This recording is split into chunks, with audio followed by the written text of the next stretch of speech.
Before we get into Jesus turning our worlds upside down, I should give you an out.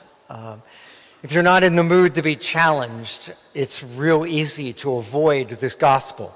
Lots of people do it. All you have to do is just look at everything that Jesus says and conclude that it does not apply to you. Jesus says, "Woe to you who are rich." And all you have to do is say, "Oh, okay, well, I'm not rich." And even all the rest of it, blessed are you who are poor. You say, well, I'm not really poor, so I don't have to worry about that one. Well-fed, you just decide Jesus is talking about gluttony, and so, oh, that's not me, I don't have to worry about that. And you could go through all of those and one by one decide, oh, Jesus is not talking to me. Jesus is not talking to me. Jesus is not talking to me. And then you can just ignore it. And I will tell you, quite honestly, lots and lots and lots of people do that, including priests. It's just the easy thing to do.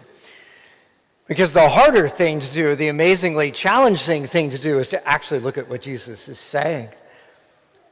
Put it this way.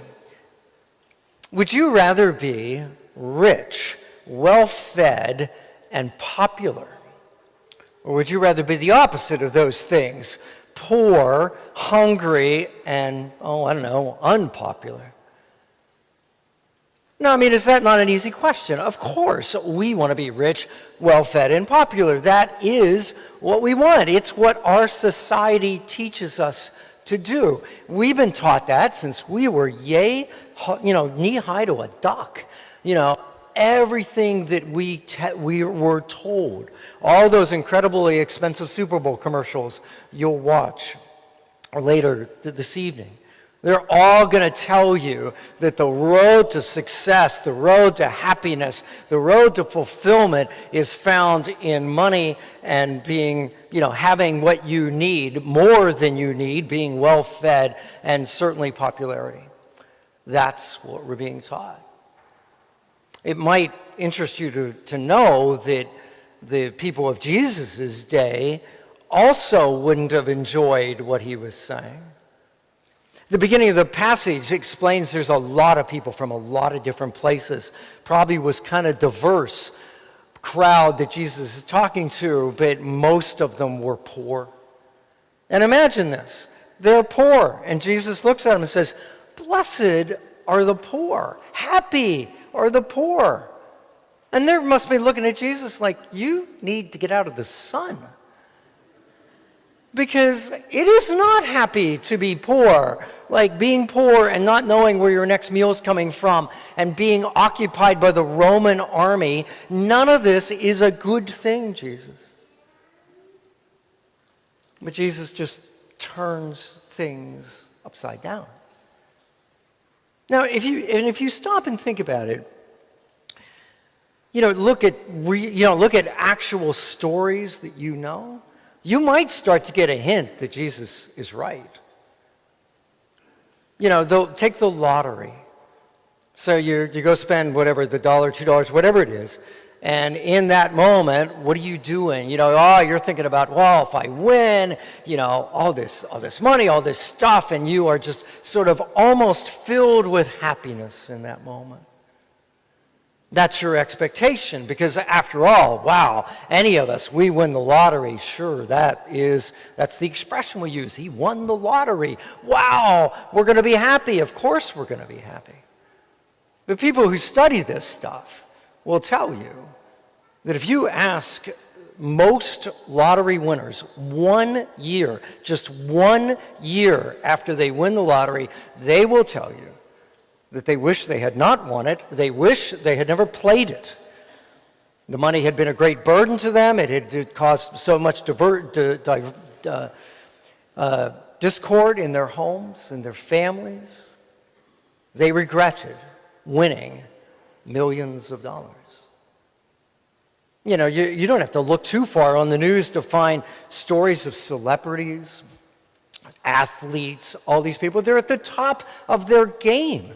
I'm reading a book, and there was a side mention, just sort of an aside, talking about Oprah Winfrey. I didn't know this, but evidently, according to this book, at the height of the woman's career, when she has got everything she could possibly have wanted in terms of money, fame, prestige, success, she went through 2 years of deep depression.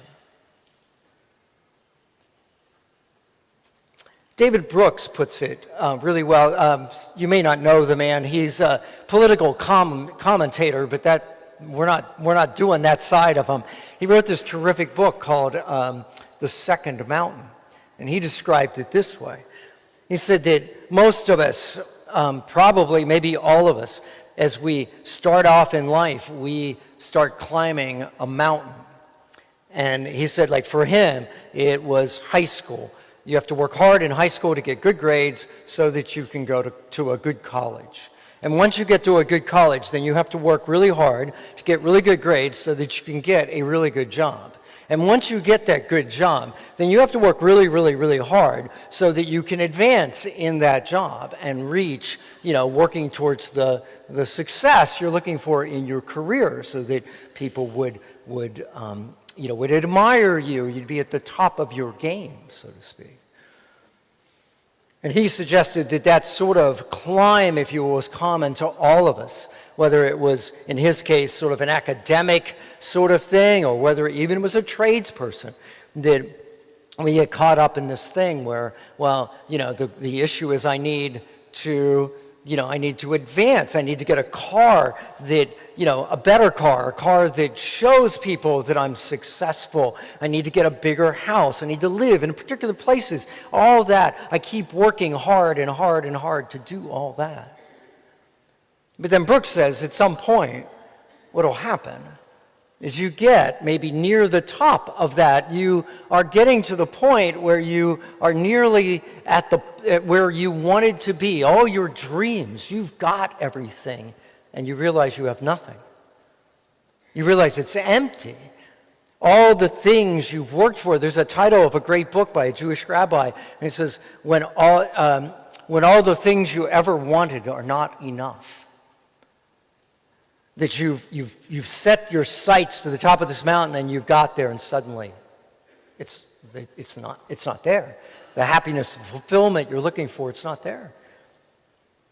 And Brooks says that what happens to most people, either by virtue of some event in their life, in his case a divorce after 25 years of what he thought was a great marriage, or something else, you end up in the valley, and then he thinks that either you on your own or maybe with the help of other people, you get focused on the second mountain, the right mountain, the mountain that Jesus is talking about.